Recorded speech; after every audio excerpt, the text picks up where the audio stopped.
For the pattern I am casting on an odd number of stitches using the most basic classic cast-on method.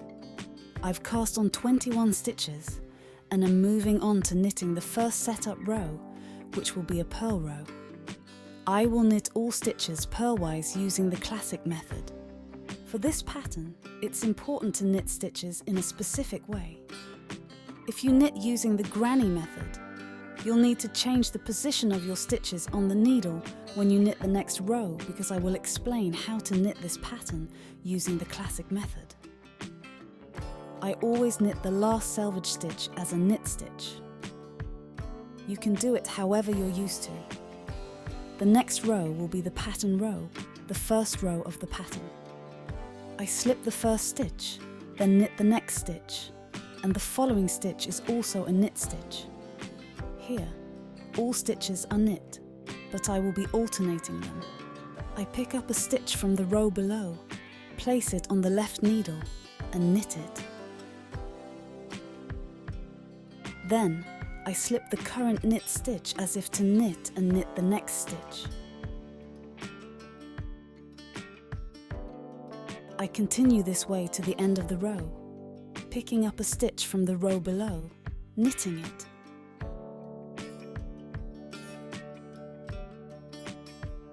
Slipping the next stitch as if to knit, and knitting the next stitch. The last stitch in the pattern is where I pick up a stitch from the row below, knit it, slip the current stitch as if to knit, and knit the selvage stitch.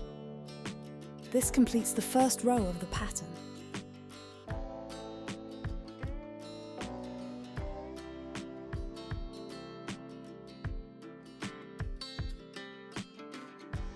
The second pattern row is worked on the purl side. I slip the first stitch, selvage, without knitting. Then, I purl the next two stitches together using the classic method.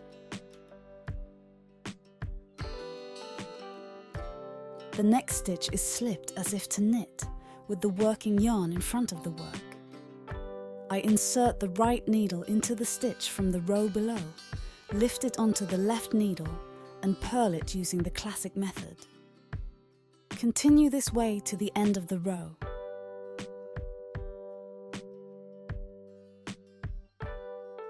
Purl 2 stitches together.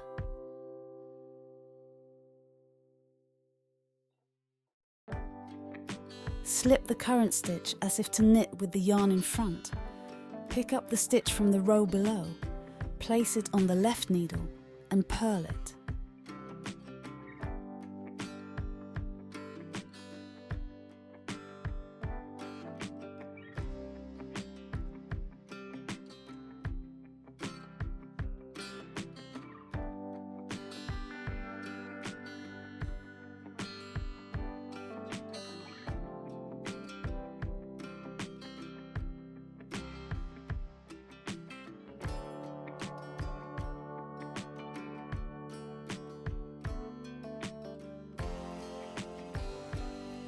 The third row is similar to the first row, but it includes knitting 2 stitches together.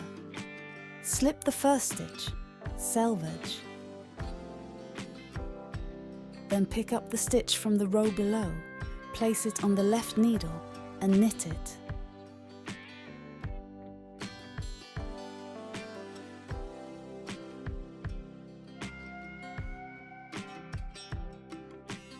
Slip the current stitch as if to knit, then knit 2 stitches together from one point.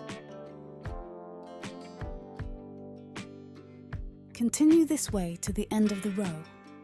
Pick up a stitch from the row below.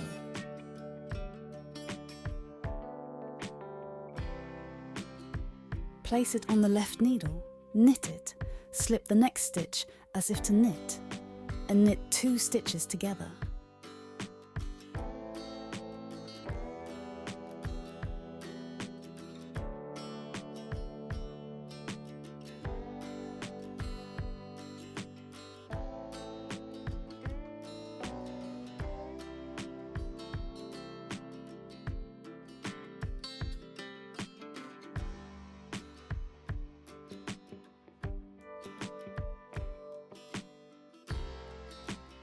The fourth row is the same as the second row.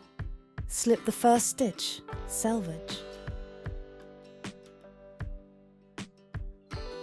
Purl 2 stitches together. Slip the next stitch as if to knit with the yarn in front. Pick up the stitch from the row below, place it on the left needle and purl it.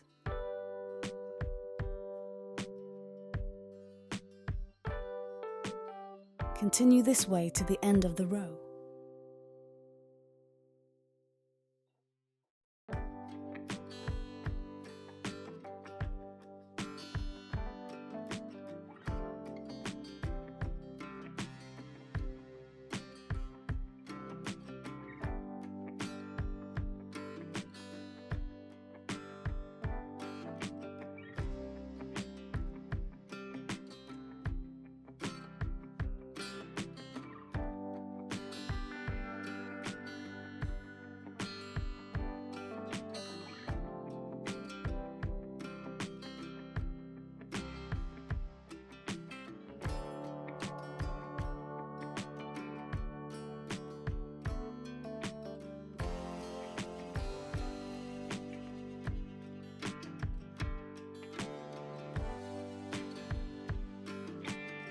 Repeat the even and odd rows to the desired height.